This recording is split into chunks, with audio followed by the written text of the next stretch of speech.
గాక. చిన్న ప్రార్థన చేసుకుని వాక్య ధ్యానంలోనికి ప్రవేశిద్దాం. మహాకృపయు కనికరము కలిగిన మా కన్న తండ్రి, ఘనమైన ఉన్నతమైన పరిశుద్ధమైన నీ నామమునకు స్తుతులు స్తోత్రములు చెల్లిస్తున్నాం. ఈ చక్కటి సాయంకాలపు వేళ నాయన గృహ కూడికగా మేమందరమునైనా నిన్ను స్తుతిస్తూ నీ వాక్కులు వినడానికి నాయన ఆశ కలిగి నీ వైపు చూస్తుండగా మాతో మాట్లాడండి. కుటుంబాలలో ఐక్యతను పెంపొందించుకుంటూ నాయన సమాధానము కలిగి నీ కొరకు బ్రతకగలిగే భాగ్యాన్ని మాకు అనుగ్రహించండి. తొలి వర్తమానాన్ని అందించిన నీ దాసుని బలమైన నీ సాధనముగానైనా వాడుకొనండి. తిరిగి నిలబడి ఉన్నానైనా నన్ను కృపతో జ్ఞాపకం చేసుకోండి. శక్తి కలిగిన నీ మాటలను బోధించగలిగే సామర్థ్యాన్ని అనుగ్రహించండి తండ్రి. ఈ రెండవ వర్తమానము కూడా ప్రతి కుటుంబము దీవింపబడినట్లుగా, కష్టపడిన నీ పిల్లలకు ఆనందము కలుగునట్లుగా, సంఘానికి క్షేమాభివృద్ధినైనా కలుగునట్లుగా, గొప్ప ఉజ్జీవాన్ని ప్రాంతములో కలిగించమని మిమ్మల్ని కోరుకుంటూ క్రీస్తు నామం నీ ప్రార్థన అడిగి వేడుకొనుచున్నాము తండ్రి, ఆమేన్. ప్రేమన దేవుని వారలారా, దేవుని మహాకృపను బట్టి, ఆయన ఉన్నతమైన ప్రేమను బట్టి పరలోకమందున్న కన్న తండ్రిని స్తుతిస్తూ క్రీస్తు పేర కృతజ్ఞతాస్తుతులు చెల్లించుచున్నాను. వేదికను అలంకరించిన దైవజనులకును దేవుని పిల్లలైన మీ అందరికీ కూడా క్రీస్తు పేర శుభములు వందనములు తెలియజేసుకుంటూ, సంతృప్తి కలిగిన జీవితం కలిగి ఒక కుటుంబముగా ఎలా దేవుని కొరకు మనం బ్రతకాలో తొలి పలుకులలో మనం విన్నాం. మరలా తిరిగి లేఖనాలలోనికి వెళుతూ కుటుంబంలో ఐక్యత, అనైక్యత. ఐక్యత అంటే కలిసి ఉండటం, అనైక్యత అంటే చిన్న చిన్న విషయాలను పెద్దవిగా చేసుకొని పగా ప్రతీకారాలతో రగిలిపోతూ ఎవరినో ఏదో చేద్దాం అనుకుంటూ చివరికి మనమే నాశనానికి వెళ్ళిపోవటం. కుటుంబం అంతా కలిసి ఉండాలి అని చెప్పే రోజులు వచ్చాయంటే మీరు ఆలోచించండి. దుష్టుడు ఆది నుంచి దేవుడు ఏర్పాటు చేసిన కుటుంబం పట్ల తన పగను, తన ప్రతీకారాన్ని కలిగి భార్యాభర్తలను ఒకరికి ఒకరు వేరుగా, పిల్లలను తల్లిదండ్రులకు వ్యతిరేకముగా, రక్త బంధాలను కూడా లెక్క చేయని స్థితిలోనికి మనిషిని తీసుకుని వెళుతున్నాడు. అందుకే కుటుంబాలలో సంఖ్యగా 100 మంది, 10 మంది ఉన్నప్పటికీ కూడా ఐక్యత లేక ఈరోజు ఒక భయంకరమైన మానసికమైన వ్యధతో, అంటే ఒక మాటలో చెప్పాలంటే అందరూ ఉండి ఎవరు లేనివారుగా బ్రతుకుతున్న స్థితి ఈరోజు సమాజంలో కనపడుతుంది. ఈ అసూయలు, ఈ పగలు, ఈ ద్వేషాలు ఒక కుటుంబాన్ని ఎలా నాశనానికి తీసుకొని వెళతాయో, ప్రేమ ఎలా కుటుంబాన్ని నిలబెడుతుందో, లేఖనాలలోనికి వెళ్ళి చక్కటి దేవుని మాటలను ఆలోచించగలిగితే మీ చేతుల్లో ఉంటున్న పరిశుద్ధ గ్రంథాన్ని తెరిచి ఆదికాండము 37వ అధ్యాయము, ఆదికాండము 37వ అధ్యాయంలో వ్రాయబడిన ఒక 2 మాటలను జాగ్రత్తగా మనం ఆలోచిద్దాం. మొదటి మాట ఏంటంటే, ఆదికాండము 37వ అధ్యాయము 4వ వచనాన్ని దయచేసి చూడండి. అతని సహోదరులు తమ తండ్రి అతన్ని తమ అందరికంటే ఎక్కువగా ప్రేమించుట చూచినప్పుడు వారు అతని మీద పగపట్టి అతనిని క్షేమ సమాచారమైనను అడుగా లేకపోయిరి. లేఖనాలు మన కళ్ళ ముందే ఉన్నాయి. ఎవరు ఎవరి మీద పగపట్టారు అని చూసి మనం ఏం చెప్పగలం? చూసి చెప్పండి మీరు. ఎవరు ఎవరి మీద పగపట్టారు? యోసేపు మీద ఎవరు పగపట్టారు? యోసేపు సహోదరులు పగపట్టారు అని చాలా స్పష్టంగా వ్రాయబడింది. రెండవ మాటను చూడగలిగితే 11వ వచనాన్ని దయచేసి చూడండి. 11వ వచనం, అతని సహోదరులు అతని యందు అసూయపడిరి. ఏమంటే ఎవరు ఎవరి యందు అసూయపడ్డారు? సహోదరులు యోసేపు మీద ఇందాక పగపట్టారని చెప్పారు కదా. ఇందాక మనం ఏం చెప్పాం? మళ్ళీ ఇప్పుడు ఏం చెప్తున్నాం? అదేంటి? ఏదో ఒకటి ఉండాలి కదా. ఏమంటే అసూయముందా పగముందా? అంటే పగ వచ్చిన తర్వాత అసూయ కలుగుతుందా? అసూయ పగగా మారుతుందా? అసూయ పగగా మారుతుంది. ముందేమో పగపట్టిరి అని తర్వాత అసూయ పడ్డారని రాయబడింది ఏంటి? మీరు ఆలోచించండి.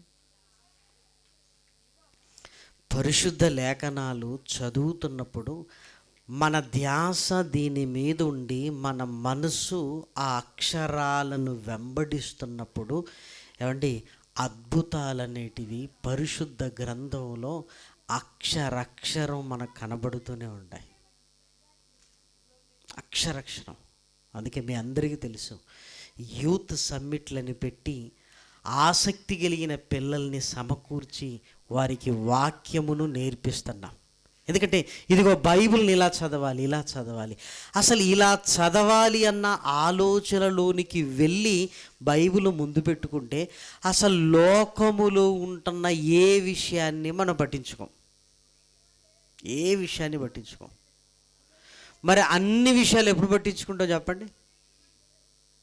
అన్ని విషయాలు ఎప్పుడు పట్టించుకుంటాం? మనం బొత్తిగా ఖాళీగా ఉన్నాం అనుకోండి, అన్ని విషయాలు పట్టించుకుంటాం. బిజీగా ఉంటే ఏ విషయాన్ని పట్టించుకునే అసలు టైమే ఉండదు. అసలు టైమే ఉండదండి.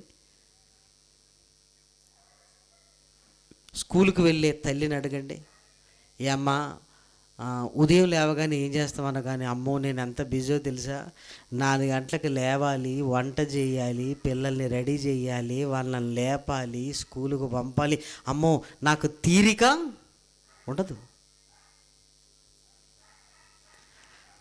లేఖనాలలో ఎప్పుడు బిజీగా ఉండటం మనకు అలవాటైందనుకోండి, అసలు ఏ విషయాన్ని గురించి పట్టించుకోం.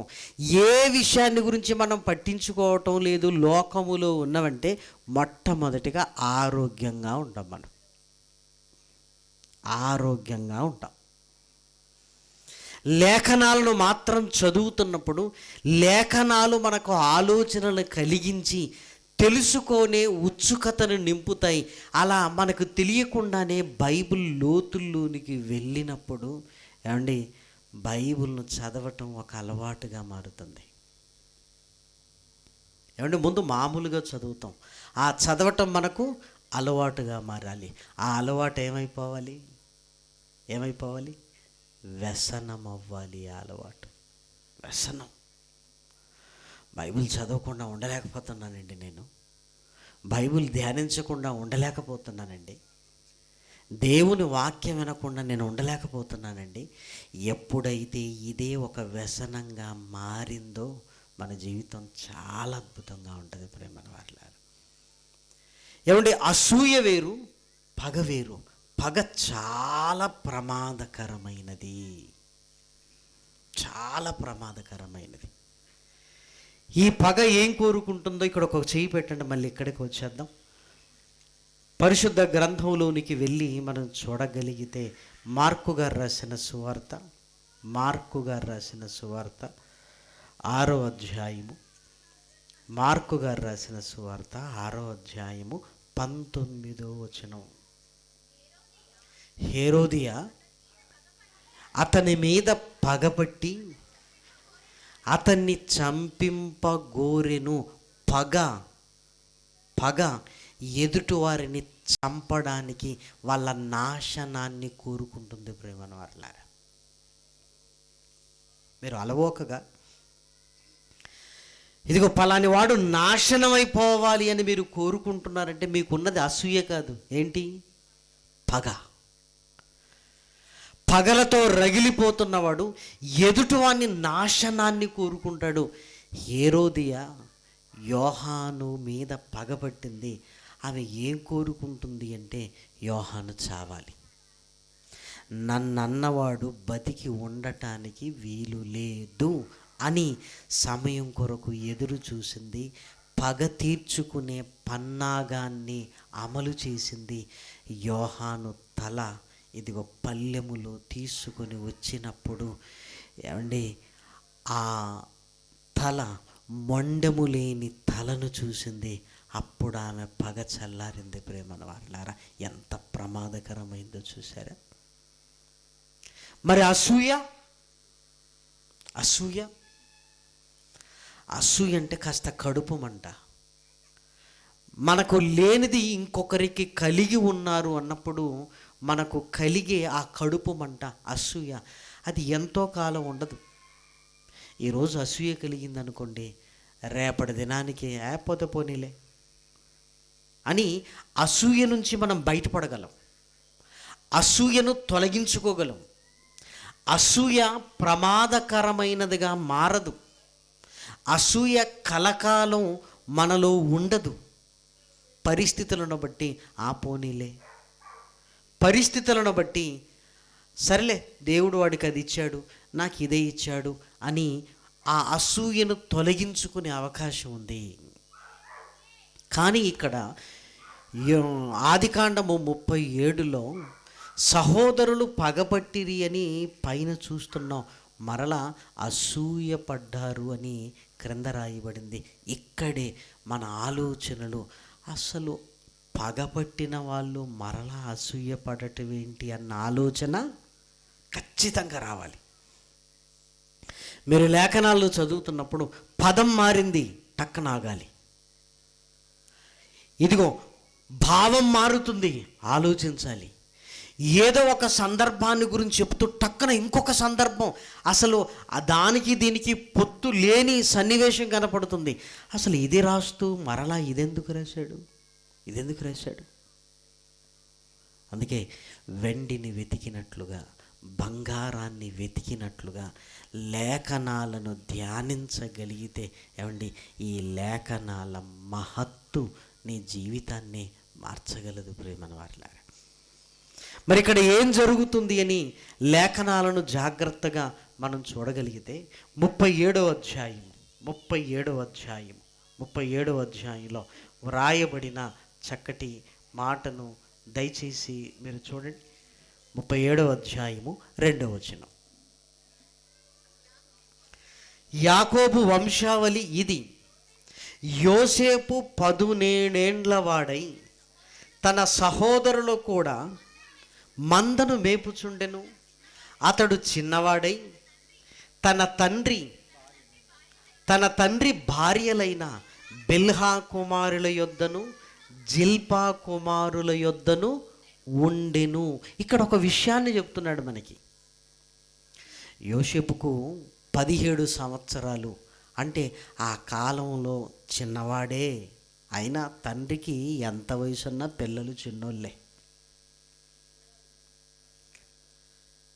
బిల్హా కుమారుల యొద్దను జిల్పా కుమారుల యొద్దను, ఇదిగో యాకోబు గారు ఉన్నారు, యోసేపు గారు అక్కడే ఎదుగుతున్నాడు. బిల్హా కుమారుల యొద్దను జిల్పా కుమారుల యొద్దను. అసలు బిల్హా ఎవరు, జిల్పా ఎవరు? బిల్హా రాహేలు దాసి, జిల్పా లేయా యొక్క దాసి. మరి వీళ్ళ పిల్లలు ఎవరో ఇప్పుడు లేఖనాలలోనికి వెళ్ళి మనం చూడగలిగితే ఆదికాండము 35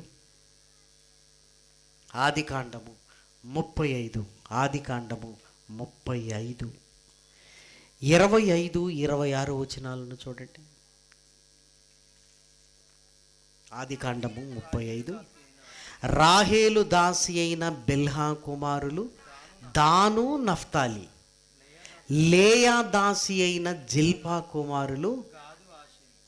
ఇప్పుడు ఈ పేర్లను ఎక్కడికి తీసుకొని రావాలి అంటే, యోసేపు చిన్నవాడై బిల్హా కుమారుల యొద్దను జిల్పా కుమారుల యొద్దను ఇదిగో వారితో కలిసి మందను మేపుతున్నాడు. వీళ్ళెవరంటే యోసేపు సహోదరులు. వీళ్ళ పేర్లు ఏంటంటే దాను, నఫ్తాలి, గాదు, ఆషేరు. వీళ్ళ దగ్గర ఉంటున్నాడు గనుక యోసేపు వారిని గమనిస్తున్నాడు. వారిని గమనించి వారి చెడుతనమునంతటిని ఎవరి దగ్గరికి వచ్చి తీసుకొచ్చి చెప్తున్నాడు? తండ్రి వద్దకు, యాకోబు కొరకు. నాన్న, ఈరోజు అన్నలు ఏం చేశారో తెలుసా అని చెప్తున్నాడు. ఎందుకు చెబుతున్నాడు అంటే, అన్నలు తప్పు చేస్తున్నారు, నాన్నకు చెప్పితే సరి చేస్తాడు. ఇదిగో నాన్న తన జీవితంలో దేవుని కొరకు బ్రతికాడు, తప్పు చేయలేదు. మరి మనం కూడా తప్పు చేయకూడదు కదా, తప్పు చేయకూడదు కదా. ఏమంటే ఇప్పటికి కూడా చూడండి, ఎవరైనా తప్పు చేశారు, వారు సరిదిద్దబడతారు అని మనం చెప్పామనుకోండి, మనమే పగోళం అయిపోతామండి అంతే. ఇంకా నా గురించి ఇలా చెప్పారా? మన ఉద్దేశం అది కాదు. మారాలి అన్నది మన ఉద్దేశం, మారాలని. దాను, నఫ్తాలి, గాదు, ఆషేరులు ఏమనుకున్నారంటే, మేము ఎడిపోతే నీకెందుకు, మేము ఎడిపోతే నీకెందుకు, మేమేం తాగితే నీకెందుకు, మేము ఎక్కడ తిరిగితే నీకెందుకు, మేము మోసం చేస్తే నీకెందుకు.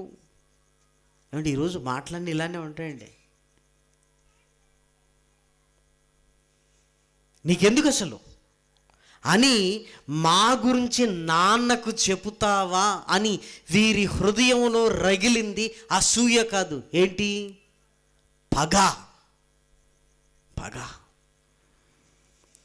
పగపట్టింది ఎవరు అంటే యోసేపు సహోదరులు. ఆ సహోదరులు ఎవరన్న క్లారిటీ ఇప్పుడు వచ్చింది మనకి. ఆ సహోదరులు ఎవరు? దాను, నఫ్తాలి, గాదు, ఆషేర్లు. ఇప్పుడు నాన్నతో నువ్వు చెప్పావు కదా అని యోసేపును చూస్తున్నప్పుడు, యోసేపుతో మాట్లాడుతున్నప్పుడు ఆ పగ తాలూకు కోపం, ఆ చూపులో తేడా, కనీసం యోసేపు దగ్గరికి వచ్చినప్పుడు అతని క్షేమ సమాచారమైనను అడగలేదు. అసూయుంటే చిన్నగానైనా వందనాలండి అంట, వినబడినట్టుగా. పగుంటే వామ్మో, ఎదుటివారు మనకు వందనాలు చెప్పినా అస్సలు పగ. మొన్న కడప ప్రాంతంలో ఒక దేవాలయానికి వెళ్ళాను నేను. చాలా సిస్టమ్ అక్కడ ఎంత బాగుందంటే, సంఘ కాపరి ప్రభు వల్ల సమీపిస్తుంది అని, ప్రభు వాళ్ళలో చేయి వేస్తున్నాం అని, ఈ నెలంతా నేను హౌస్ విజిటింగ్ చేశాను. చేసినప్పుడు ఒకరి మీద ఒకరు నాకే చెప్పుకున్నారు. ఒకరి మీద ఒకరికి ఎవరు చెప్పుకున్నారట? పాస్టర్ గారు చెప్పుకున్నారు. ఎవరి మీద ఏం చెప్పారో నాకు బాగా తెలుసు. ప్రభు వల్లలో చేయి వేస్తున్న, మర్యాదగా వెళ్ళి సమాధానపడి ఇక్కడ చేయి వేయండి అన్నాడు. కుర్చీలో కూర్చొని నాకు ఎంత గట్టిగా చెబితే అయ్యగారు ఉంటారా పోతారా అసలు? మన దౌర్భాగ్య పరిస్థితి ఏంటంటే, మనల్ని గద్దించేవాన్ని మనం ఇష్టపడం. అంతే. ఎవడైతే గద్దింపునకు లోబడతాడో వాడు గొప్పవాడవుతాడు. ఎందుకంటే దేవుడు గద్దించినప్పుడు ఆ ఎదురు తిరిగే స్వభావము మనకు ఉండకూడదు. ఏమండి, నా వయసు ఎంత ఉంది? 40 సంవత్సరాలు ఉన్నాయి. ఒక్కొక్కరు అడుగులో అడుగేసుకుంటూ పోతున్నారు. వాడు వస్తున్నాడో తెలియగానే, అమ్మో నా దగ్గరకు వస్తే బాగుంటుంది, ఈయన కూడా వెళ్ళిపోతున్నాడు. ఇద్దరు మధ్యలోకి వెళ్ళి చేతులు జోడించి, ఇదిగో సమాధానంగా ఉందో, నన్ను క్షమించని నా కళ్ళ ముందే అందరూ సమాధానపడ్డారు. అసలు భలే అనిపించింది. ఈ కాలంలో ఇంత గద్దించే వారిని చూస్తున్నానా అని చాలా సంతోషం కూడా వేసింది. ఆరాధన అంతా అయిపోయిన తర్వాత ఆయన అడుగుతున్నాను, సార్ మరి ఇంత గద్దించారు కదా, మరి ఏం ప్రాబ్లం ఉండదా అన్నాడు. అప్పుడు ఆయన ఏమన్నాడు తెలుసా అండి, గద్దించకపోతేనే అసలు ప్రాబ్లం దేవునితో, వీళ్ళ ప్రాబ్లం వాళ్ళ మొహం అన్నాడు. సేవకుడుగా నా పని నేను చేస్తాను, వీళ్ళదేంటి అసలు. అమ్మో, నేను దేవునికి న్యాయం చేయకపోతే దేవుడి సన్నిధిలో నేను నిలబడగలనా? నిజమే కదా. నేను ఇప్పటికీ మనుషులను సంతోషపెట్టువాడనైతే దేవునికి దాసుడుగా నేను ఉండలేను. ఏమంటే మనుషులను ఎంతకాలం సంతోషపెడదాం? వాళ్ళని పరలోకానికి తీసుకొని వెళ్ళాలంటే గద్దించాలి, వాళ్ళు నరకానికి వెళ్ళాలంటే. పిల్లవాడు ఫస్ట్ క్లాస్లో పాస్ అవ్వాలని టీచర్ కోరుకుంటున్నాడు, మరి ఏం చేయాలి?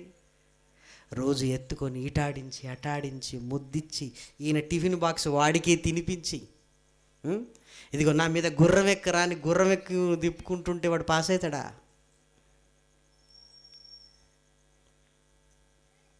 వాడు పాస్ కాకపోదాం, పాస్ కాదు అసలు. ఫస్ట్ క్లాస్ పక్కన పెట్టండి, అసలు పాస్ అవడు. చదివావా, హోంవర్క్ రాసావా, లే, నిలబడు, కూర్చో. ఆఫ్టర్ ఆల్ పాఠం చెప్పేవాడికి అంత అధికారం ఉంటే బోధించేవాడికి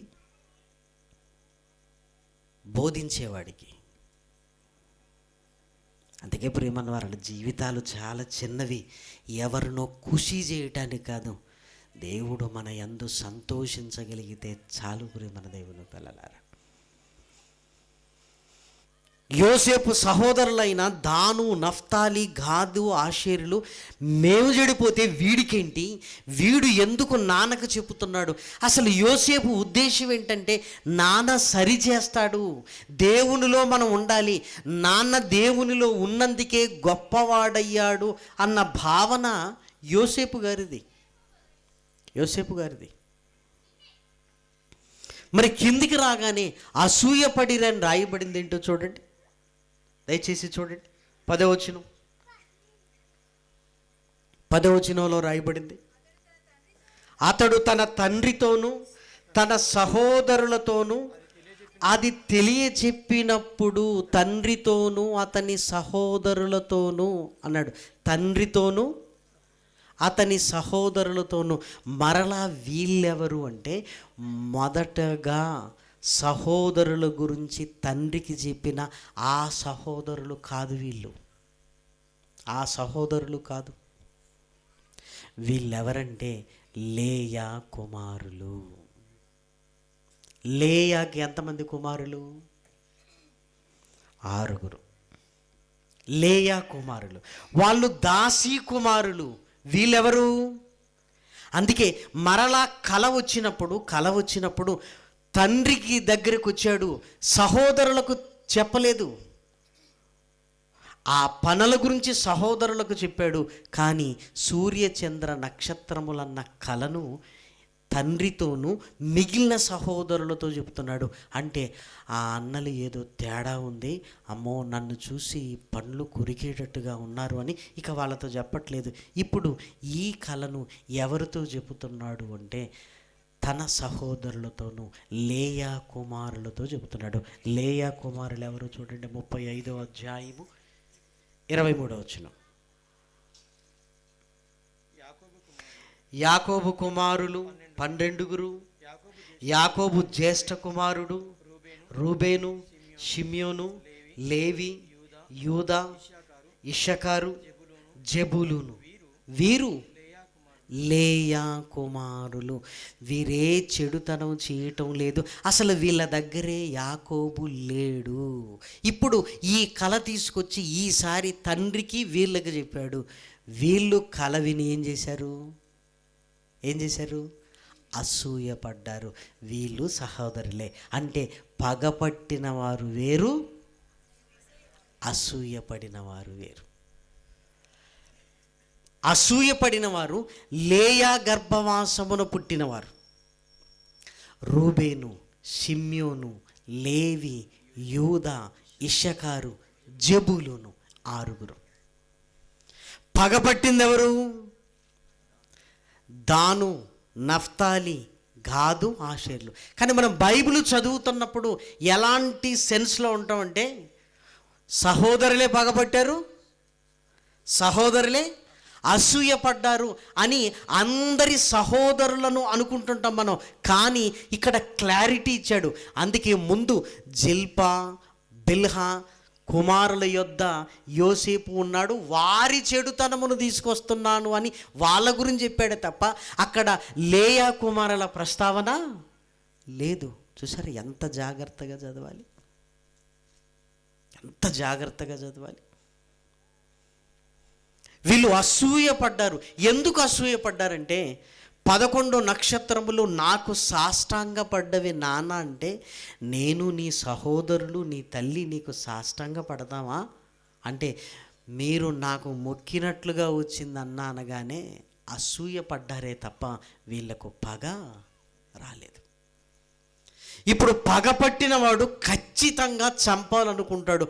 అసూయపడినవాడు కాస్త కోపంగా ఉండి పోతే పోనీలే అని వదిలేస్తాడు. ప్రేమన వారలారా, ఒక కుటుంబంలో ఐక్యత లోపించినప్పుడు ఎన్ని అనర్థాలు జరుగుతాయో యాకోబు కుటుంబమే మనకు ప్రత్యక్ష సాక్ష్యం. ప్రేమన దేవుని పిల్లలారా, ప్రత్యక్ష సాక్ష్యం.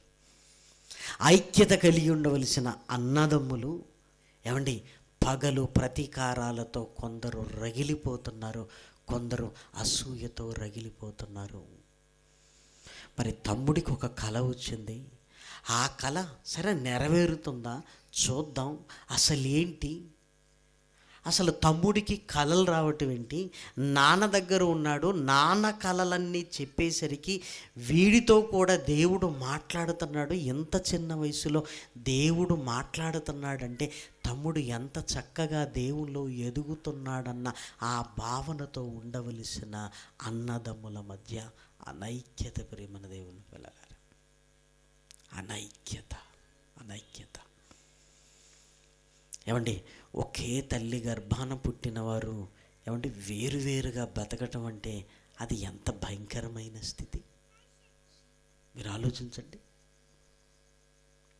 అన్నాదమ్ముల మధ్య, అక్కా చెల్లెల మధ్య ఏమంటే ప్రేమానురాగాలతో ఒక కుటుంబముగా మన కన్న తల్లిదండ్రుల పేరు నిలబెట్టాలరా అని ఒకరి కష్టంలో ఒకరు తోడుండి, ఒకరు కన్నీళ్లను ఒకరు తుడుస్తూ, ఇదిగో ఒకరికొకరికి అండగా ఉంటూ, ఒకరి పిల్లలకు ఒరేయ్ ఇదిగో పెదనాన్న పిల్లలు ఉన్నారా, బాబాయి పిల్లలు ఉన్నారా, నీకేంటి అని భరోసా ఇస్తూ, మీరు ఒంటరి వాళ్ళు కాదురా అని ఒక కుటుంబం ఐక్యతతో వెళ్ళవలసిన స్థితిలో పగలు ప్రతీకారాలు కుటుంబంలో వచ్చి అనుకోండి, ఆ కుటుంబం నిలబడదు. ప్రేమన వారలారా, నిలబడదు. ఏమండి పరాయి వాడు ఎప్పుడు నీవాడు కాదు, నీవాడు కాదు. నీ గురించి ఎందుకు ఆలోచించాలి? మరి నా అన్న నా తమ్ముడు ఎందుకు ఆలోచించాలి? రక్తబంధం ఒకటి ఉంది గనక. ఏమండి ఎంత పగున్నా తమ్ముడికి యాక్సిడెంట్ అయిందనగానే అన్న ప్రాణం విలవిలలాడిపోతుంటుంది. ఎంత పగున్నా నా అన్నకు బాగాలేదనగానే తమ్ముడు ఇదిగో ప్రాణం విలవిలలాడుతుంటుంది. ఎందుకో చెప్పండి. చాలామందికి యాక్సిడెంట్లు అయినాయి. మనకేమనిపించినప్పుడు నీ తమ్ముడికి అయినప్పుడు ఎందుకు అలా అయిపోతున్నావు నువ్వు?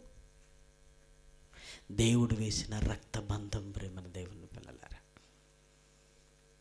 ఇక వీళ్ళ పరిస్థితి ఎంత తారాస్తాయి. ఈ అనైక్యత ఎక్కడి వరకు వెళుతుందో మీరు చూడగలిగితే ఆదికాండము 37వ అధ్యాయము, ఆదికాండము 37వ అధ్యాయంలో వ్రాయబడిన చక్కటి మాటను దయచేసి మీరు చూడండి. 18వ వచనం, 37వ అధ్యాయము 18వ వచనం. యోసేపు దగ్గరికి రాకమునుపు వారు దూరము నుండి యోసేపును చూచి అతన్ని చంపుటకు దురాలోచన చేసిరి. ఇప్పుడు ఎవరు దురాలోచన చేసి ఉండాలి? పగపట్టిన వాళ్ళు చంపాలన్న దురాలోచన. ఎవరు వాళ్ళు? దాను, నఫ్తాలి, గాదు, ఆషేరు. ఎందుకంటే పగతో ఆల్రెడీ రగిలిపోతున్నారు. యోసేపు దగ్గరికి రాకమునిపే ఒరేయ్ కలలు గనేవాడు వస్తున్నారా, వాణ్ణి ఇక్కడ చంపితే వాని కలలు ఏమవుతాయి అంటే, పగ ఎప్పుడైతే మనలోనికి వస్తుందో తమ్ముడు, అక్క, చెల్లి, అన్న అన్న ఆ బంధాలిక గుర్తుండవు ప్రేమన వారులారా. నా భార్య, నా భర్త ఇక ఉండదు. పగ అన్నింటినీ మరిచిపోయేటట్లుగా చేసి నీలో ఒకే ఒక్క దాన్ని నింపుతుంది. ఇదిగో వాణ్ణి చంపేయాలి, వాణ్ణి చంపేయాలి, వాణ్ణి చంపేయాలి. వాని కలలు ఏమైపోతాయి, వాడు బతకడానికి వీల్లేదు. మనం ఏదో చేస్తే నాన్నకు ఫిర్యాదు చేస్తాడా వాడు, చంపాలి అని. చూడు ఏం ఆలోచిస్తున్నారు. 19 వారు ఇదిగో ఈ కలలు కనువాడు వచ్చుచున్నాడు, వీన్ని చంపి ఇక్కడునున్న ఒక గుంటలో పారవేసి దుష్టమృగము వీన్ని తినివేసెనని చెప్పుదుము. అప్పుడు వీని కలలేమగునో చూతము రండి, ఒకనితో ఒకడు మాటలాడుకొనిరి. ఇంకా ఇంకొక ఆలోచన లేదు. వెంటనే రూబేను కలగజేసుకుంటున్నాడు. 21 చెప్పండి. రూబేను ఆ మాట విని, ఎందుకంటే వీళ్ళకు పగలేదు, ఏముంది, అసూయ, ప్రాణం తీయాలి అన్నది కోరుకోదు ప్రేమను వాళ్ళారా. ప్రాణం తీసేటట్టుగా ఉండదు అసూయ. కాసేపు సరేలే పోనీలే అనిపిస్తుంది ప్రేమను వాళ్ళారా. అరే వద్దురా, వద్దు, వాణ్ణి చంపడానికి వీల్లేదని ఏమంటున్నాడు చూడండి. ఎట్లనగా రూబేను అతని తండ్రికి అతన్ని అప్పగించుటకై వారి చేతుల్లో పడకుండా అతన్ని విడిపింపదలిచి రక్తము చిందింపకుడి, అతనికి హాని ఏమీ చేయక అడవిలో ఉన్న ఈ గుంటలో అతన్ని పడద్రోయుడని వారితో చెప్పెను. యోసేపు తన సహోదరుల యొద్దకు వచ్చినప్పుడు వారు యోసేపు అంగీని, అతడు తొడిగికొని ఉన్న ఆ విచిత్రమైన నిలువుటంగీని తీసివేసి అతన్ని పట్టుకొని ఆ గుంటలో పడద్రోసి. రూబేను ఏమనుకుంటున్నాడు, తర్వాత తమ్ముణ్ణి తీసేయచ్చు, వీళ్ళ కోపం జల్లారుతుందిలే అనుకున్నాడు. కానీ వీళ్ళకు ఉన్నది ఏంటి, పగ. భోజనం చేశారు.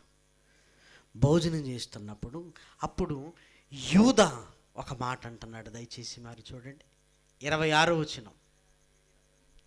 అప్పుడు యూదా, మనము మన సహోదరుని చంపి వాని మరణమును దాచిపెట్టినందున ఏమి ప్రయోజనము? ఈ ఇష్మాయేలీలకు వాణ్ణి అమ్మివేయుదము రండి, వాడు మన సహోదరుడు, మన రక్త సంబంధి కదా, వానికి హాని ఏమీ చెయ్యరాదని తన సహోదరులతో చెప్పెను.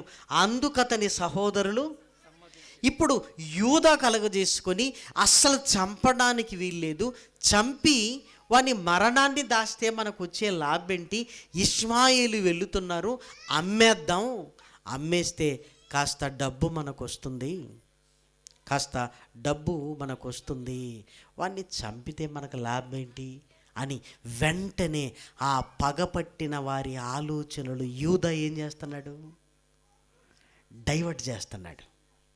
అవును, అమ్మేసుకుంటే డబ్బులైనా వస్తాయి కదా, వాడు ఎక్కడికో పోతే పోని, వాడి పీడ విరగడైపోతుంది కదా. దయచేసి మీరు ఆలోచించండి. రూబేనేమో తర్వాత తీసేద్దాంలే అన్నాడు. యూదా, ఇతను ఎవరు కుమారుడు? లేయా కుమారుడు. లేయా కుమారులు ఎంతమంది? 6. 6 ఎవరు? రూబేను, షిమ్యోను, లేవి, యూదా, జబూలూను, ఇషకారు, జబూలూను. అంటే వీళ్ళకి ఏమనిపిస్తుందంటే, వాడు మన రక్తం కదరా, చంపొద్దురా, వాడు మన రక్తం రా, వీళ్ళకి రక్త బంధం అడ్డొస్తుంది, వద్దురా, తమ్ముణ్ణి చంపిన నింద మనకెందుకు, ఈ రక్తాపరాధం మనకెందుకు. అసూయపడిన వారికి రక్తబంధం గుర్తొచ్చి కాపాడాలి, ఎక్కడున్నవాడు ఉండాలి, వాడిని చంపకూడదని కోరుకుంటుంటే పగపట్టిన వారికి ఇదిగో రక్తం కళ్ళ చూడాలి అని కోరుకుంటున్నారు. రక్తబంధం అన్న సంగతి మరిచిపోయారు ప్రేమన దేవుని పిల్లలారా.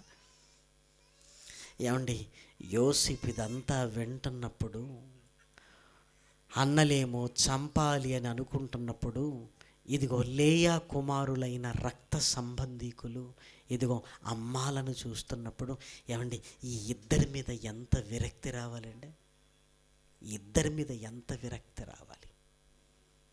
అసలు అన్నలేనా వీళ్ళేమో చంపాలనుకుంటున్నారు, వీళ్ళేమో అమ్మేయాలనుకుంటున్నారు. అసలు నేను చేసిన తప్పేంటి, అసలు నేను ఎందుకు అమ్మబడాల్సి వస్తుంది? ఏమండి, అన్నలే ఎలా కనబడుతున్నారో తెలుసా? హంతకులుగా కనబడుతున్నారు ప్రేమన దేవుని పిల్లలారా. అన్నాని పిలిచిన ఆ మమకారం మరిచిపోయారు ప్రేమన వారులారా. తమ్ముడు చిన్నోడు అన్న ఆ ప్రేమ అన్నల హృదయాలలో లేకుండా పోయింది. మొట్టమొదటిసారిగా గోతిలో పడేసి అమ్మేస్తున్నప్పుడు యోసేపు ఎంత జాలిగా అన్నలు అని చూశాడో, కానీ ఆ అన్నల కళ్ళల్లో హంతకులు కనపడుతున్నారు ప్రేమన వారలారా. ఒక కుటుంబంలోనే ఇన్ని గొడవల ఏమి సాధిస్తారండి? మీరు ఆలోచించండి. ఒక కుటుంబంలో ఇన్ని గొడవల, ఇన్ని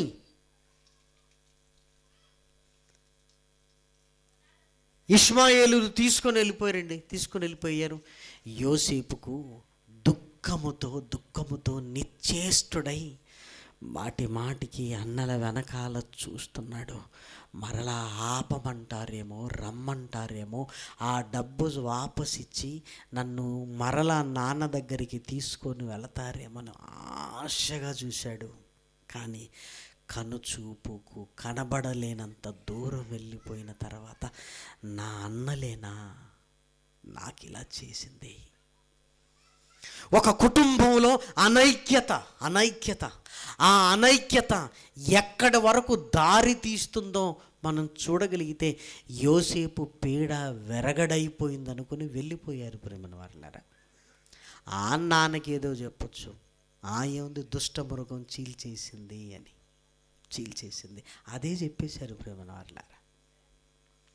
యాకోబు ఓదార్పు పొందనొల్లక, ఎందుకంటే తండ్రికి అందరూ బిడ్డలే కదా, అందరూ కుమారులే కదా, అందరూ బాగుండాలి, అందరూ కళ్ళ ముందు ఉండాలి, అందరూ కళ్ళ ముందు ఉండాలని కోరుకుంటారు ప్రతి తల్లి, ప్రతి తండ్రి.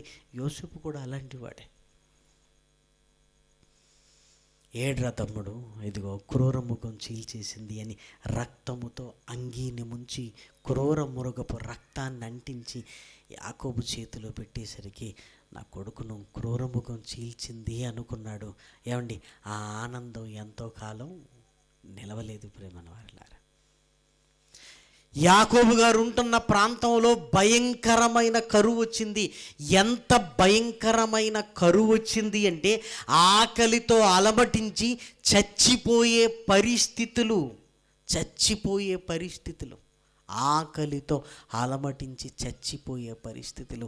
యాకోబే పిలిచి, ఒరే, ఐగుప్తు దేశంలో ధాన్యం ఉందని విన్నాను, వెళ్ళి కొనండి అని పంపించేసరికి, ఏమండి, ఐగుప్తు దేశాన్ని ఏలుతున్న యోసేపు రాజు తర్వాత రాజు అంతటి వాడుగా సింహాసనం మీద కూర్చున్నాడు. వచ్చింది అన్నలు అన్న సంగతి ఎరిగాడు. యోసేపు వాళ్ళతో మాట్లాడుతున్నప్పుడు, ఏమంటే ద్విభాష వాళ్ళ మధ్య ఉన్నది కాబట్టి అవతలకు వెళ్ళిపోయాడు. ఎందుకంటే యోసేపు మాటలు వాళ్ళకు అర్థం కాదు, వాళ్ళ మాటలు యోసేపుకు అర్థమవుతుంది. యోసేపుకు ఐగుప్తు భాష తెలుసు, హెబ్రీ భాష తెలుసు, కానాను భాష కూడా, వీళ్ళ హెబ్రీల భాష కూడా తెలుసు. అప్పుడు వాళ్ళు మాట్లాడుకున్న మాటలలో ఒక మాట ఏంటంటే, ఒరేయ్, ఆ చిన్నవాణ్ణి అనగా యోసేపును చంపొద్దు అని నేను ఎన్నిసార్లు చెప్పినా మీరు వినలేదు. వాని రక్తాపరాధమే ఇదిగో మన మీదికి వచ్చింది అని యోసేపును గురించిన ప్రస్తావన తీసుకొస్తున్నారు. చూడండి 42వ అధ్యాయము 21.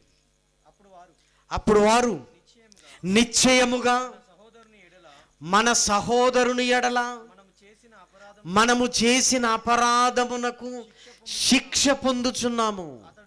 అతడు మనలను బతిమాలు కొనినప్పుడు మనము అతని వేదన చూచియు వినకపోతివి. అంటే యోసేపు, అన్నా నన్ను క్షమించు అన్నా, ఇంకొకసారి నాన్నకు చెప్పను. అన్నలారా, ఇదిగో నాకు కల వచ్చింది, ఏదో మీకు చెప్పాను, ఇదిగో ఈసారి ఏదొచ్చినా నేను చెప్పను అని ఏమండి ఆ చిన్నవాడు కాళ్ళ మీద పడేటట్టు ఏడుస్తూ వేదన చెందుతూ గుండెలు బాదుకుంటున్నప్పుడు, ఒరేయ్ మనం కరగలేదురా, కల్లారా వాడి వేదన చూసాం, వాడు గుండెలు కొట్టుకుంటూ ఈడ్చుకుంటూ మన కళ్ళ ముందే వెళ్ళిపోయాడు. కనికరించామా? మనం కనికరించామా? పగతో నిండిపోయి కళ్ళు మూసుకొని పోయి ఏం చేస్తున్నామో తెలియని స్థితిలో ఉన్నాం. చూడండి ఇప్పుడు ఏం జరిగింది. వాడు అనుభవించిన వేదనకు శిక్ష పొందుచున్నాం. అందుకే ఎప్పుడు తొందరపడి ఎవరిని ఒక మాట అనొద్దు. మనందరికీ బాగా తెలుసు, ఎవడు తీసుకున్న గోతిలో అడే పడతాడు. మనం నెట్టేయాల్సిన అవసరత లేదు, గొయ్యి మనం తీయాల్సిన అవసరత లేదు. మనల్ని పడేద్దాన్ని ఆల్రెడీ గొయ్యి తీసేటాడు. అసలు మనం ఏమి లేదు, సింపుల్ కామన్ గోయింగ్, అంతే. నిశ్శబ్దంగా నీ పని నువ్వు చేసుకుంటూ వెళ్ళు, అంతే. సామెతల గ్రంథంలో చాలాసార్లు రాయబడింది, ఇదిగో వాడు తలంచిన చేటు ఎక్కడికి వచ్చిందట? వాడి నెత్తి మీదకి వచ్చింది అంటాడు. ఎదుటివారికి ఏం చెయ్యాలనుకుంటున్నావో అదే నీకు జరుగుతుంది ప్రియమైన వారలారా. అదే ఏమండి వాళ్ళలో పశ్చాత్తాపం కలుగుతుంది. ఒరేయ్ మన తమ్మునికి మనం ఏం చేసామో మనకే అది జరుగుతుందిరా, మనకే అది జరుగుతుంది అని ఇదిగో మాటలాడుకుంటున్నారు. ఇంకా చూడండి 22. మరియు రూబేను, ఈ చిన్నవాని ఎడల పాపము చేయకూడని నేను మీతో చెప్పలేదా? అయినను మీరు వినరైతిరి గనుక అతని రక్తాపరాధము మన మీద, ఇదిగో వాడికి రక్తానికి బదులుగా ఈరోజు ఆ పాపము మన మీద మోపబడుతుంది. ఏమో గత అయిపోయింది అనుకుంటాం. మనం చేసిన పాపాలు ఏమండి అంత ఈజీగా పోవు ప్రియమైన వారలారా. మన మీదకి వస్తాయి, మన పిల్లల మీదకి వస్తాయి, మన కుటుంబం మీదకి వస్తాయి, ప్రియమైన వారలారా. ఎంత జాగ్రత్తగా ఉండాలి ఒక కుటుంబ యజమానుడుగా. మొన్ననే ఫిబ్రవరి 18 వేములవాడ ప్రాంతంలో 3వ వార్షిక కుటుంబ ఆధ్యాత్మిక సదస్సు పనులు ప్రారంభిస్తూ కమిటీ మెంబర్స్ని సెలెక్ట్ చేసి అందరం ఒక ప్రతిజ్ఞ తీసుకున్నాం, ఎవరిని గురించి చెడుగా మాట్లాడద్దు. ఎవరు చెప్పినా మనము వినొద్దు. ఎందుకంటే మనం వింటామంటే చెప్పేవాడికి నోరు తక్కువ, మాటలు తక్కువ. ఆలోచించండి, అసలు ఎందుకు అవకాశం ఇవ్వాలి? మనం మాట్లాడద్దు, ఎవరు చెప్పినా వినొద్దు. ఎందుకంటే దేవుని పని కొరకు సిద్ధపడుతున్నప్పుడు ప్రేమానురాగాలతో ఉండాలి. పగతో చేసిన పనికి ఇదిగో ప్రతిఫలం మరలా పగలానే ఉంటుంది ప్రియమైన వారలారా. ప్రేమతో చేసిన కార్యాలకు ఏమండి ప్రేమ ప్రతిఫలంగా పొందుకుంటాం. ఈ రోజుండి రేపు మాయమైపోయే మనుషులం ప్రియమైన వారలారా. మనకెందుకు ఇవన్నీ? ఎదుటివారు కాస్త కోపంతో మాట్లాడినవాడు ఈ రోజున్న కోపం రేపు ఉండదు, రేపున్న కోపం ఎల్లుండి ఉండదు. మీరు ఆలోచించండి. పోనీ ఓ సంవత్సరం ఉంది, మరో సంవత్సరం ఉంటుందా? ఉండదు. ఈ 2 సంవత్సరాలు అయితే అస్సలు ఉండదు. ఈ మాత్రం దానికి ఎందుకు అసలు? రూబేన్ అంటున్నాడు, నేను చెప్పాను కదరా, ఈ ఐక్యత దెబ్బతింటే మన జీవితాలు కూడా నాశనం అవుతాయి. మనం అన్నదమ్ములం, వాడు మన సహోదరుడు, వాడి మీద మనకు పగేంట్రా, నేను చెబితే మీరు విన్నారా? వాని రక్తాపరాధం, వాని రక్తాన్ని కళ్ళ చూడాలని మీరు కోరుకున్నారా? ఇదిగో ఈరోజు అనుభవిస్తున్నాం.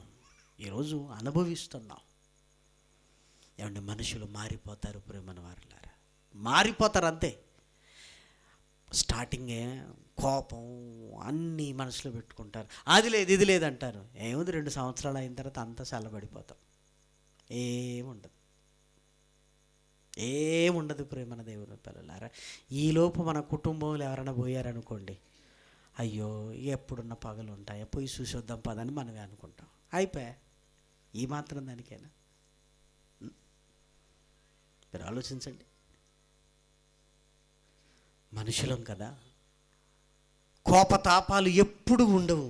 ఇదిగో ఈరోజు పశ్చాత్తాపడుతున్నారు. ఒరే, మనం చేసిందే మన జీవితం మీదకి వచ్చిందిరా, మన పిల్లల మీదకి వచ్చిందిరా, ఆ రోజు మనం అలా చేయకుండా ఉండాల్సిందిరా అని. యోసేపు ఆ మాటలు విన్నాడు, చాలా సంతోషపడ్డాడు. హంతకులుగా కనబడ్డ ఒకరోజు తన అన్నలు ఇప్పుడు ఎలా కనపడుతున్నారు? మారిపోయి తాను కోరుకుంటున్న ప్రేమ వారిలో కనపడుతుంది. అంటే నా అన్నలు మారిపోయారన్నమాట. ఇదే కదా నేను చూడాల్సింది. మరలా నెమ్మదిగా ఐక్యత వారిలోనికి వస్తుంది ప్రియమైన దేవుని పిల్లలారా. ఐక్యత వారిలో కొన్ని చూసారా, అసలు ఎప్పటికీ కలవరు అనుకుంటాం, మరలా కలిసిపోతున్నారు. చూడండి, విధి ఎంత విచిత్రమైందో చూసారా. విధి ఎంత విచిత్రమైందంటే, ఇదిగో మరలా కనబడడు అనుకున్నారు, వీళ్ళెళ్ళి ఆయనకి కనబడ్డారు. మరలా ఆ మొదటి ప్రేమలో అన్నదమ్ముల బంధం, రక్తబంధం మళ్ళీ అన్నీ గుర్తొస్తుంది.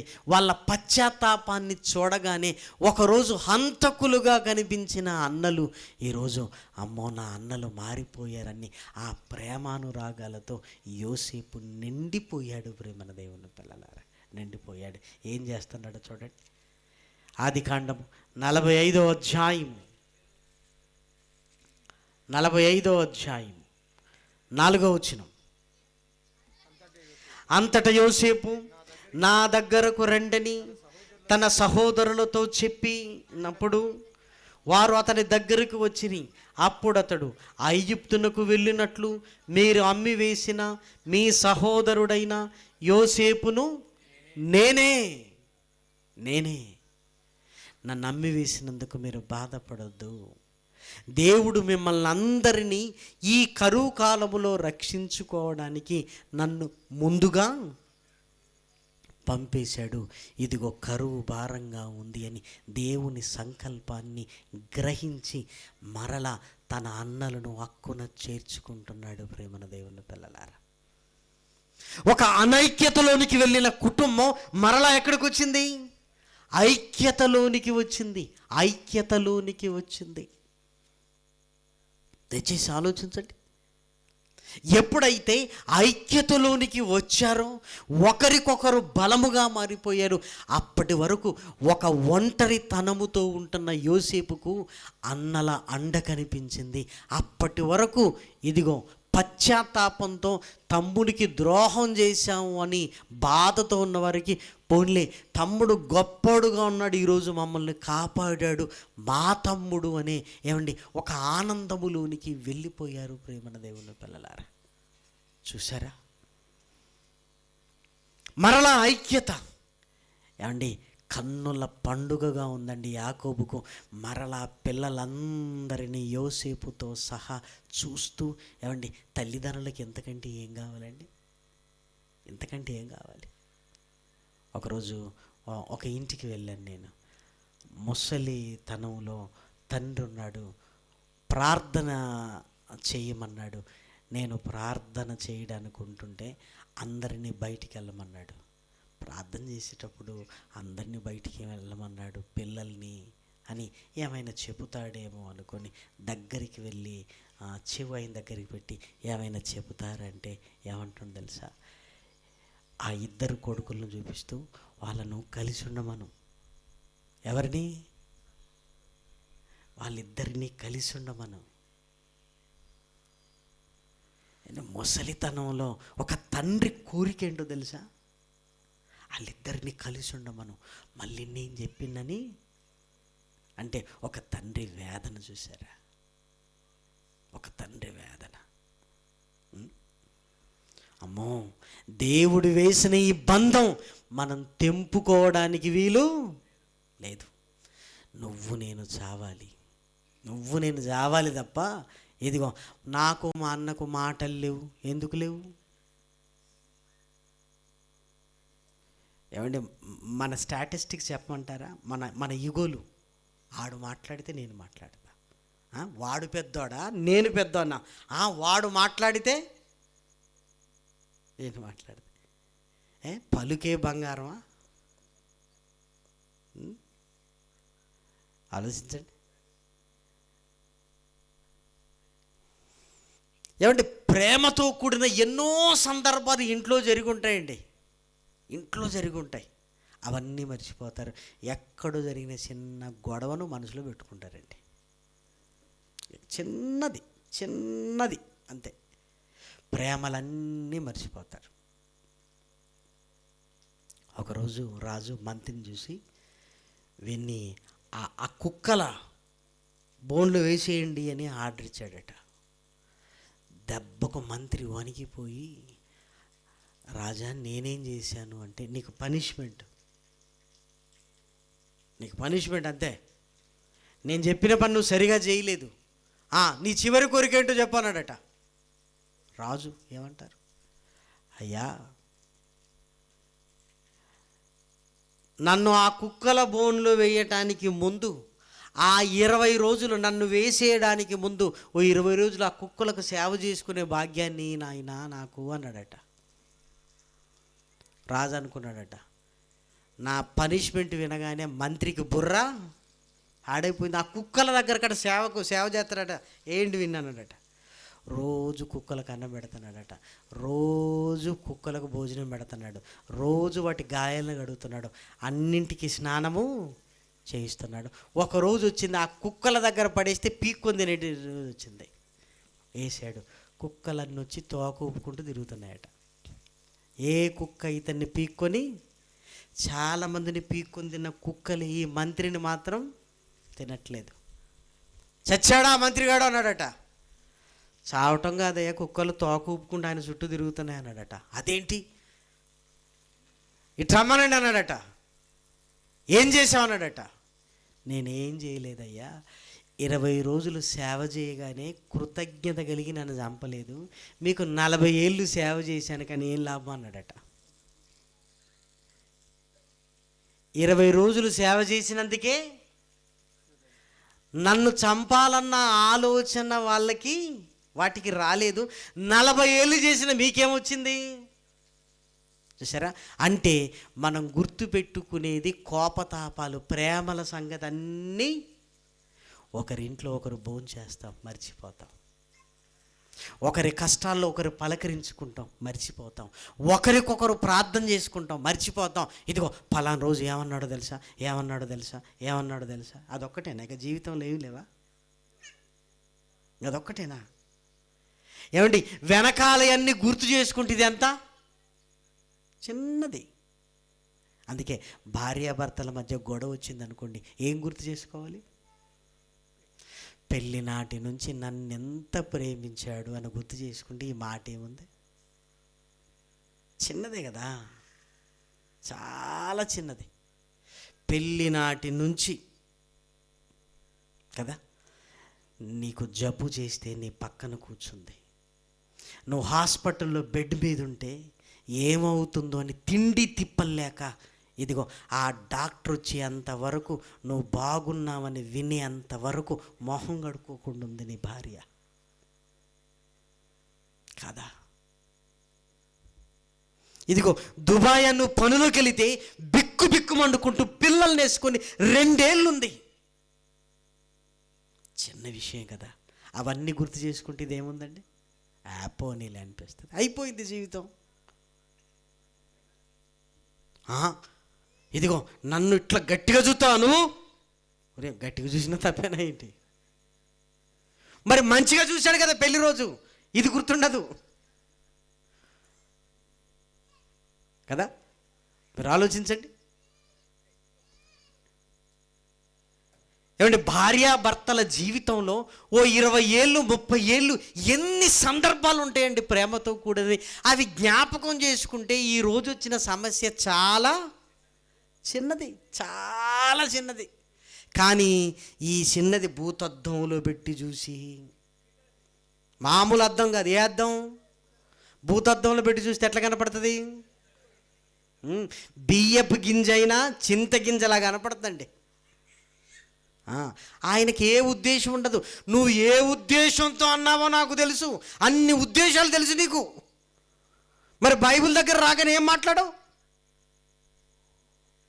భర్త దగ్గర రాగానే నువ్వు ఏ ఉద్దేశంతో అన్నావో నాకు తెలుసు. అబ్బా, ఆయన మనసులోనికి వెళ్ళి ఏమంటే ఉద్దేశాలన్నీ చెప్పి నువ్వు బైబిల్ దగ్గర రాగానే ఏం మాట్లాడావు? మరి ఆలోచించండి. అంటే మన రీసెర్చ్ మైండ్ అంతా ఆయన మీదనే ప్రయోగిస్తున్నారేంటి? ఏమండి, నవ్వుతూ ఆనందంగా ఉంటూ, బాధ కలిగితే అది కూడా నవ్వుతూ చెప్తూ, మీ వల్ల నేను హట్ అయ్యాను, మార్చుకోవాలి, నవ్వుతూ చెప్పాలి. అది ఇట్రావే అని పిలిచి, ఈరోజు కొడదాం అనుకున్నాను నిన్ను, కానీ వద్దు అని అనుకోండి, ఎంత మంచోడు చెప్పిండు. చూసారా, ఒకరినొకరు సరి చేసుకోవాలి తప్ప ఒకరి మీద ఒకరు జులుం చూపించుకుంటూ నేనేంటో చూపిస్తా. ఏది నువ్వు ఇంట్లో 2 రోజులు అన్నం వండకపోతే నకనకలాడిపోయి నువ్వు, ఓ 3 నెలలు ఇంట్లో పొయ్యి వెలిగించకపోతే నక్కలా మారిపోయే మనం మళ్ళా నేనేంటో ఏం చూసేది? హోటల్లోనే అనుకుంటున్నా, గ్యాస్ బండ్లు కూడా దొరకట్లేదట. భార్య 2 నెలలు పుట్టింటికి వెళ్ళిపోతే డబల్ అయిపోతామండి. ఎందుకు? హోటల్లో గ్యాస్ తిండి తిండి తిండి తిని ఏమైపోతాం? డబల్ అయిపోయే మనం నేనేంటో చూపిస్తా అంటే ఏంటి? డబల్ అయి చూపిస్తావా? ఎందుకండి? వద్దు, కోపతాపాలొద్దు, ఎవరి మీద వద్దండి. ఉదయం లేచింది మొదలుకొని సాయంత్రం పడుకునే ముందు నాయన ఎవరి మీద నాకు కోపం లేదు, నా కట్టుకున్న దాని మీద నేను కోపగించి ఏమి సాధించగలను? నా కష్టంలో తోడుండేది, నా బాధలో పంచుకునేది నా పిల్లలు, నా అన్న, నా తమ్ముడు. ఇదే కదా. ఎవ్వరు ఏం కోరుకోవట్లేదు. నాకున్న పట్టెడు మెతుకుల్లో పిడికెడు మెతుకులు అవి పెడితే చాలు ప్రియమైన దేవుని పిల్లలారా.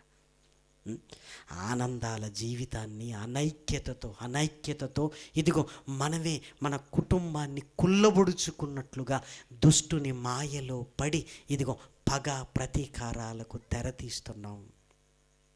అసూయలతో రగిలిపోతున్నాం. అవి ఉండొద్దు ప్రేమన వారలారా. ఏ కుటుంబంలో కూడా అసలు అసూయ రావద్దు. ఆ అసూయ పగగా మారిపోవద్దు. ఆ పగతో ఎదుటివారి నాశనాన్నే మనం కోరుకోవద్దు. మనం ఏదైతే తలుస్తామో అదే మనకే జరుగుతుంది ప్రియమైన దేవుని పిల్లలారా. ఎందుకు చెప్పండి? ఏమంటే యోసేపు ప్రేమను చూడండి. పగ తీర్చుకునే అవకాశం వచ్చినా ఆయన పగను కోరుకోవట్లేదు. ప్రేమ ప్రేమ ప్రేమ ప్రేమ తండ్రి దగ్గర నేర్చుకున్నది అది, అన్నల పట్ల ఉన్నది. వాళ్ళు మారాలని కోరుకున్నారే తప్ప వాళ్ళని జయించాలన్న ఆలోచన ఆయన లేదు. తన సహోదరులను సంపాదించుకోవాలని వారికి భోజనాన్ని పెట్టి ఇదిగో వారిని ప్రాణాలతో దక్కించుకున్నాడు ప్రియమైన వారలారా. ఏమండి, యోసేపు ప్రేమే ఎంత గొప్పగా ఉంటే యేసుక్రీస్తు ప్రేమండి. అమ్మో, సహోదరులైన మన నిమిత్తము మనల్ని పాపములోని విమోచించడానికి ఏమండి భోజనం కాదు ఆయన పెట్టింది ప్రియమైన దేవుని పిల్లలారా. ఏం చేశాడో చూడండి. లేఖనాలలో రాయబడిన చివరి మాట యోహాను గారు రాసిన మొదటి పత్రిక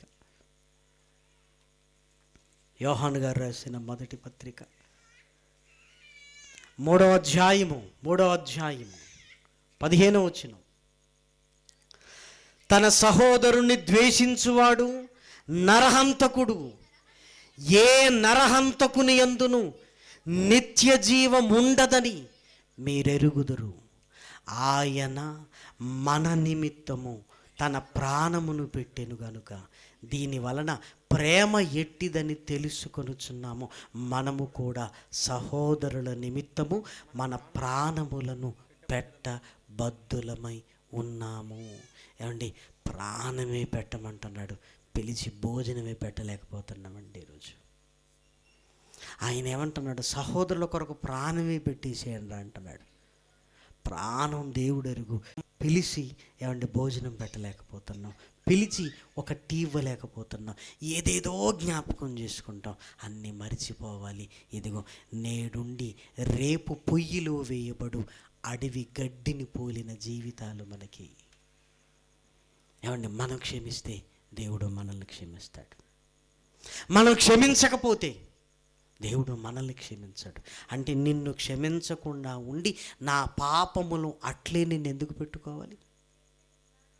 ఏమండి, అందరూ బాగుండాలి, అందరూ బాగుండాలి.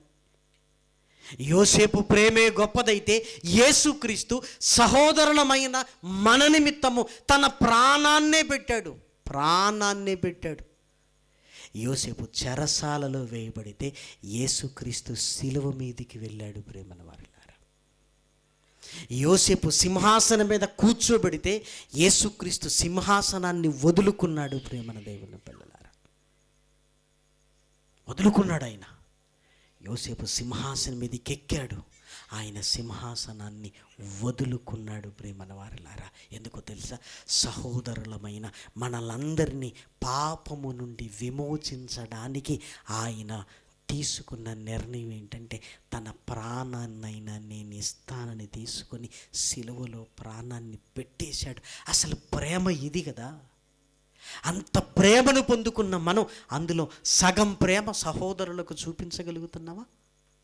అంత ప్రేమను మనం పొందుకునే రక్షణలోనికి వచ్చిన మనం ఆ ప్రేమను సహోదరుల ఎడల, ఆ ప్రేమను కుటుంబాలలో ఉండగలిగితే ఏ కుటుంబంలో అనైక్యత ఉండదు.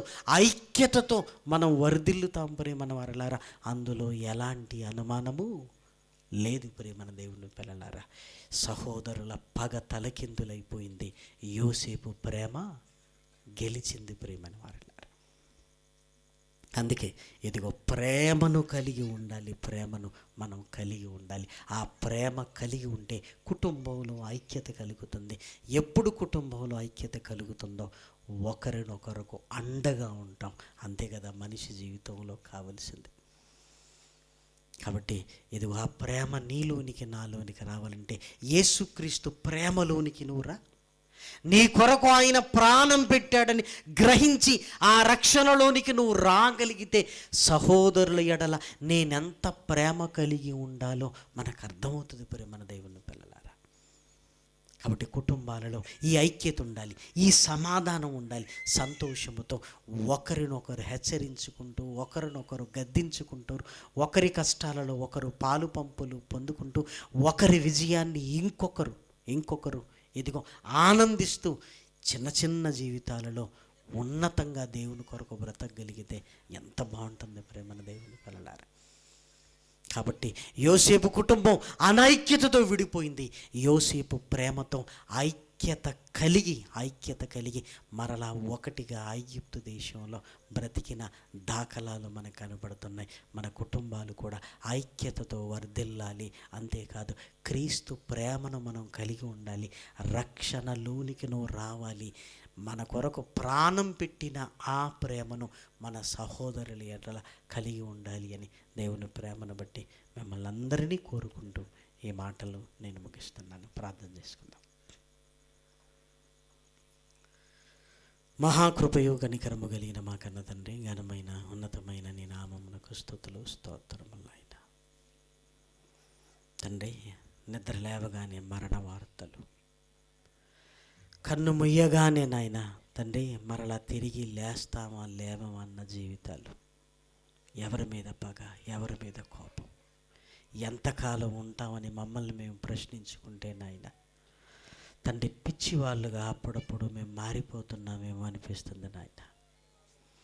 దుష్టుని ఛాయలు, దుష్టుని నీడలు నాయన తొలగించుకొని నాయన వాక్యపు వెలుగులోనికి వచ్చి నాయన ప్రేమానురాగాలు కలిగి కలిసిమెలిసి నీలో ఉండగలిగే భాగ్యాన్ని నాయన అనుగ్రహించండి. ఒకరి నిమిత్తము ఒకరము ప్రార్థన చేసుకుంటూ నాయన ఒకరి శ్రేయస్సు కొరకు మరొకరు కోరుకుంటూ నాయన తండ్రి నీలో నాయన కొనసాగగలిగే భాగ్యాన్ని మా కుటుంబాలకు అనుగ్రహించండి తండ్రి. ఇదిగో నాయన నీ దాసుడు నాయన ఘని సంఘము ద్వారా నాయన జరిగించిన ఈ కూడిక తండ్రి నీవు చేసిన మేలు నూతన గృహ విషయంలో నాయన కృతజ్ఞతాస్తుతులు చెల్లించి కుటుంబంలో ఐక్యతను కలిగి ఉండగలిగే భాగ్యాన్ని అనుగ్రహించండి. సంఘముతో సహవాసాన్ని కలిగి ఉంటున్నాయన రక్త సంబంధమే గొప్పదైతే నాయన క్రీస్తు రక్తములో కడగబడిన బంధం ఆత్మీయ బంధం ఇంకా ఉన్నతమైనదని నాయన సంఘమంతా ఐక్యమత్యము కలిగినైనా సంఘ కాపరి వాక్యపు అడుగుజాడల్లో నాయన నడవగలిగే మంచి మనస్సును నాయన అనుగ్రహించండి.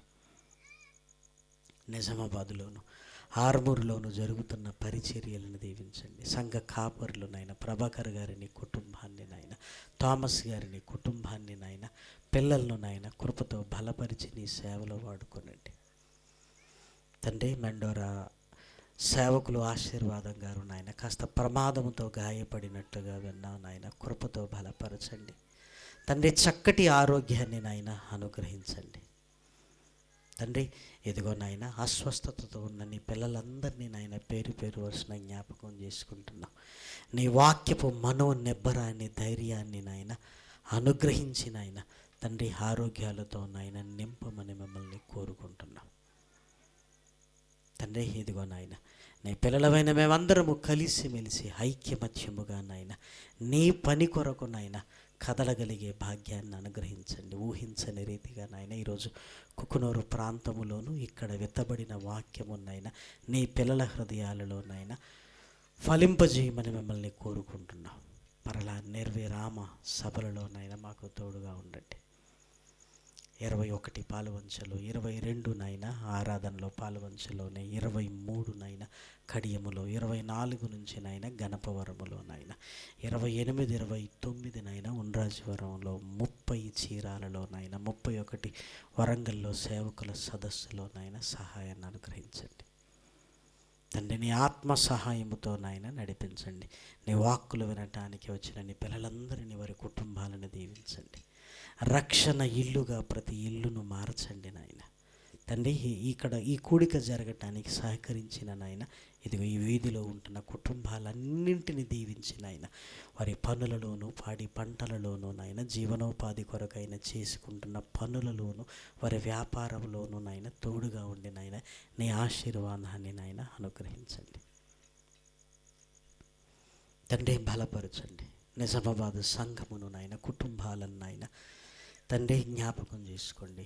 ఆర్మూరు సంఘమును నాయన కుటుంబాలను నాయన జ్ఞాపకం చేసుకోండి. అదేవిధంగా నాయన నీ సేవకులు నవీన్ గారిని కుటుంబాన్ని నాయన సంఘమును కుటుంబాలను జ్ఞాపకం చేసుకొని నాయన తండ్రి నీ పరిచర్యను ముందుకు తీసుకుని వెళ్ళగలిగే నీ ఆత్మ సహాయాన్ని అనుగ్రహించమని మిమ్మల్ని బ్రతిమిలాడుతూ ప్రాధేయపడుతూ ఈ రాత్రి మా ప్రయాణములో తోడుగా ఉండమని మిమ్మల్ని కోరుకుంటూ ఘనత మహిమ ప్రభావములు మీకే ఆరోపిస్తూ హృదయపూర్వకంగా కృతజ్ఞతాస్తుతులు చెల్లిస్తూ క్రీస్తు నామం నీ ప్రార్థన అడిగి వేడుకొనుచున్నాము తండ్రి. ఆమేన్. పరమ తండ్రి అయిన దేవుని ప్రేమయు కుమారుడైన యేసు క్రీస్తు కృపయు పరిశుద్ధాత్మ యొక్క అన్యోన్యమైన సహవాసము స్థానిక సంఘమునకును సకల పరిశుద్ధులకును సదాకాలము తోడయుండును గాక. ఆమేన్. అందరికీ వందనాలు.